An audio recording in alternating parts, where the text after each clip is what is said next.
क्योंकि फौज में हम लोग सर्विस करते हुए उनका जूता हम लोग पॉलिश करना पड़ता है, उनका कुत्ते को नहलाना पड़ता है, उनका बीवी का कपड़ा। इस देश का सेवा करते हुए मेरा बीवी इस दुनिया से चला गया और उसका डेड बॉडी भी मैं नहीं देख पाया, उसका भौतिक शरीर भी मैं नहीं देख पाया।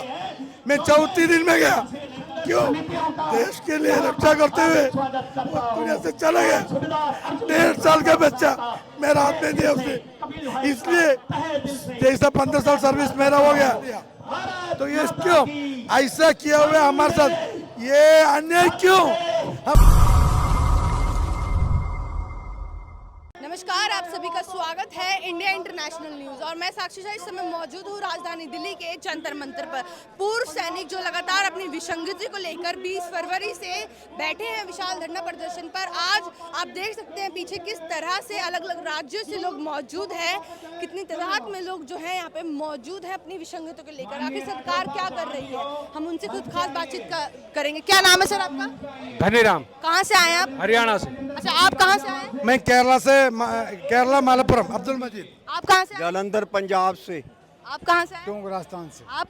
यूपी हाथरस। अच्छा, अलग अलग राज्यों से यहाँ लोग मौजूद हैं, हम उन्हीं से खास बातचीत करेंगे। सर, जिस तरह से आप लोग लगातार अपनी विसंगतियों को लेकर मांग कर रहे हैं, सरकार कहीं ना कहीं सुन भी चुकी है, पहुंच गई है वहाँ पर बात, पर आगे कार्रवाई क्या चल रही है? अभी कार्रवाई जो हमारी है, जो हमारी ORP की जो विसंगतियाँ हैं, जो हमारे अधिकारियों ने जो हमारे साथ गलत किया है वो नहीं होना चाहिए, वो उन्होंने ज़्यादा गलती की है हमारे साथ। जो हमें मिलना चाहिए हमारा हक, वो हमारा हक हाल छीन लिया उन्होंने और उन्होंने अपना हिस्सा में ले लिया अफसरों ने। ध्यान से देखिए, ये वही चेहरे हैं जो देश की सीमाओं पर भारत माता की रक्षा करते हैं। कहीं ना कहीं ये वही वीर पूर्व सैनिक है जिन्होंने देश की रक्षा के लिए न दिन देखा न रात देखा, अपने घर के इवन परिवार के लोगों तक को भी कहीं ना कहीं मन से निकाल कर देश के लिए ज़्यादा सोचा है। सर, जिस तरह से लगातार आप लोग अपनी विसंगति को लेकर मांग कर रहे हैं, सरकार कहीं ना कहीं जो हमारे देश के प्रधानमंत्री है, राम मंदिर बना चुकी है, देश का विकास कर चुकी है, कहती है बेटी बचाओ बेटी पढ़ाओ, आपको लगता है कि उन्होंने कुछ कार्य किया है? हम लोगों ने ये प्रधानमंत्री मोदी साहब से, हमारा होम मिनिस्टर अमित शाह जी से, हमारा जो डिफेंस मिनिस्टर राजनाथ सिंह जी से हमको बताना ये चाहता है कि आप लोगों ने हमारा वन रैंक पेंशन तो दिया है, लेकिन ये सब अफसरों ने लेके गया। क्यों अफसरों ने लेके गया? इसलिए कि अगर 99% अफसरों ने ले गया और हम लोगों को सिर्फ जूटा उनका 1% दिया। ये क्यों? क्योंकि फौज में हम लोग सर्विस करते हुए उनका जूता हम लोग पॉलिश करना पड़ता है, उनका कुत्ते को नहलाना पड़ता है, उनका बीवी का कपड़ा। तो आप लोगों ने इसकी शिकायतें नहीं करी सर? हम उस टाइम पर कुछ बोल नहीं सकते, क्योंकि अगर बोल दिया तो हमारा कोर्ट मार्शल कर देगा, हमको फौज से निकाला जाता था, हमारे साथ अन्याय हो जाता था। इसलिए अभी तो हम लोग स्वतंत्र है और हम जिस देश के जहाँ 40 डिग्री -डिग्री पर जहाँ भी कौवा भी नहीं उड़ता है, जहाँ भी श्वास नहीं होता, अस्थमा हो जाता है हम लोगों को, जहाँ हमारा हाथ पैर काम नहीं करते, अगर बर्फ के अंदर फंस गए तो पैर कट जाते, हाथ कट जाता है। और जो वहाँ पे हमने नींद न सोते हुए हमारा बहन बीवी सबको, हमारे परिवार को। अच्छा, आप जिस तरह से अब आप लोग कहीं ना कहीं जो देश की रक्षा करते थे, अब आप लोग पूर्व सैनिक बन चुके हैं, राइट? तो पूर्व सैनिक के बाद जब आप लोग परिवार के बीच में गए तो कहीं ना कहीं वो जो हमें एक आदत पड़ती कि हमें देश की रक्षा करनी है, तो अब जो परिवार के बीच में आए आप लोग, तो आपको खुशी नहीं मिल रही? बेटी, मैं आपको बता रहा हूँ, अगर मैं इस देश का सेवा करते हुए मेरा बीवी इस दुनिया से चला गया और उसका डेड बॉडी भी मैं नहीं देख पाया, उसका भौतिक शरीर भी मैं नहीं देख पाया।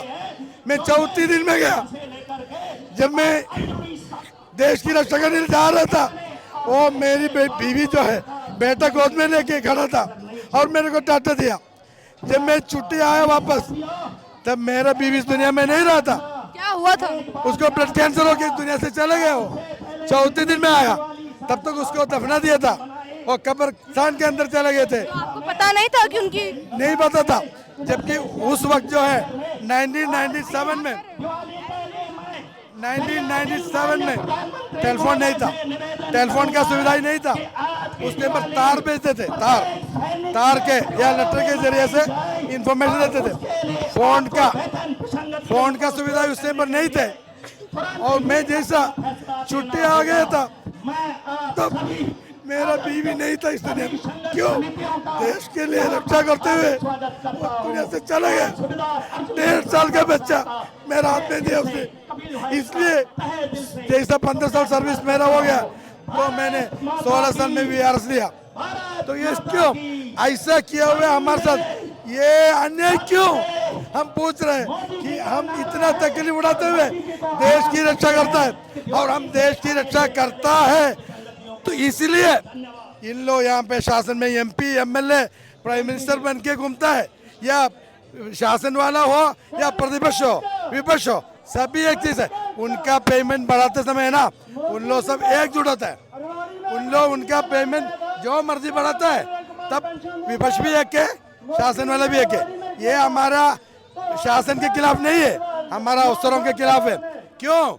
हम लोग सर्विस करते हुए उनका बर्तन धोने के लिए हमको लगाया है, उनका कुत्ता चलाने के लिए हमको लगाया है, उनका बूट पॉलिश करने के लिए हमको लगाया है, उनका कपड़ा धुलाई करके प्रेस करवाने हमको लगाया है। हम लोग कार नहीं ले सकते, हम इनोवा कार नहीं ले सकते, हम बेंच कार नहीं ले सकते, हम ऑडी कार नहीं ले सकते, हम वो अफसर ले सकते हैं। हम लोगों ने मारुति 800 ही लेना है। क्यों? हॉस्पिटल में गया तो हमारा माँ बाप जो है नीचे सोएंगे, और जो उनका माँ बाप जो है उनके बीवी बच्चे जो है सूट में रूम में सोएंगे।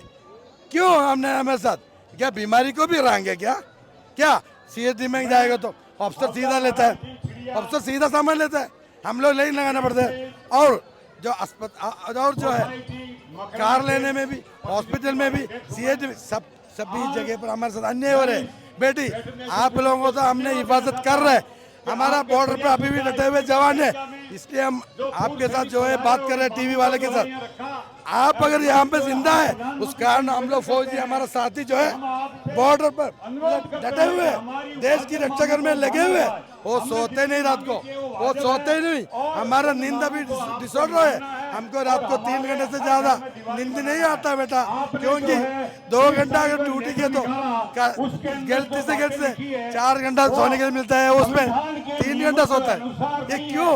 हम लोग अभी भी हम सही तरीके से सो नहीं सकते। इतना तकलीफ उठाते हुए जवानों को 1 रैंक पेंशन हमारे में से भी कमेटी में लेना चाहिए, कमेटी में जवानों से JCO से आदमी को लेना चाहिए, और डिफेंस मिनिस्टर जो है हमारे मेंबर से हमारा जो 1 रैंक पेंशन में हमारे साथ चर्चा करना चाहिए, हमारे साथ डिस्कशन करना चाहिए, तभी ये सही होगा। तब तक हम डटे रहेंगे, हम हमारा जाने तक हमारा फौजी एक बार पैर आगे रख दिया तो हम पीछे हटते नहीं। एक तो जीत नहीं तो हम जान देंगे, लेकिन हम पीछे नहीं हटेंगे। हम आगे पैर रख दिया, जीतने तक, हमारा हक मिलने तक हम लड़ते रहेंगे। ये लड़ाई हक का है, सत्य का है, न्याय का है। न्याय मिलने तक हम लड़ते रहेंगे, हम आंदोलन करते रहेंगे, यही हमारा है। तमाम जो लोग हैं आप देख सकते हैं जिस तरह से जो उनके अंदर दुख था, कहीं ना कहीं आंसू के माध्यम से वो निकल गया है। जिस तरह से वो अपनी बता रहे थे, जब उनकी पत्नी की हत्या हुई तो उनको मालूम तक नहीं था। एक विडंबना देखिए इस देश की, किस तरह से ये वही पूर्व सैनिक है जो लगातार देश की रक्षा के लिए ना रात देखते, ना दिन देखते, ना नींद देखते, ना भूख देखते। ये वही पूर्व सैनिक है जो लगातार देश की रक्षा के लिए जो है वो रेडी रहते। कभी भी उन्होंने ये नहीं देखा कि हमें हमारा परिवार या क्या, हमेशा सबसे पहले सर्वप्रथम जो है उनके विचार में हमेशा देश के लिए आते, भारत माता के लिए आती है। तो सोचिए इस देश की जो विडंबना है वो कितनी ज़्यादा, कहीं ना कहीं सरकार जो इनके ऊपर दबाव डालती है, कहीं ना कहीं जो इनके अफसर इनके साथ जिस तरह का व्यवहार कर रही थी अभी तक, उनको लेकर जो उन्होंने आवाज़ उठाई है, आप देख सकते हैं तमाम जो लोगों से आज बातचीत करी कि उन्होंने क्या कुछ बताया, क्या जो उनकी विसंगतियाँ हैं उनको लेकर। क्या नाम है सर आपका? कैप्टन रिटायर्ड हरभजन सिंह साहब का सैनिक संघर्ष कमेटी भोगपुर जलंधर चेयरमैन।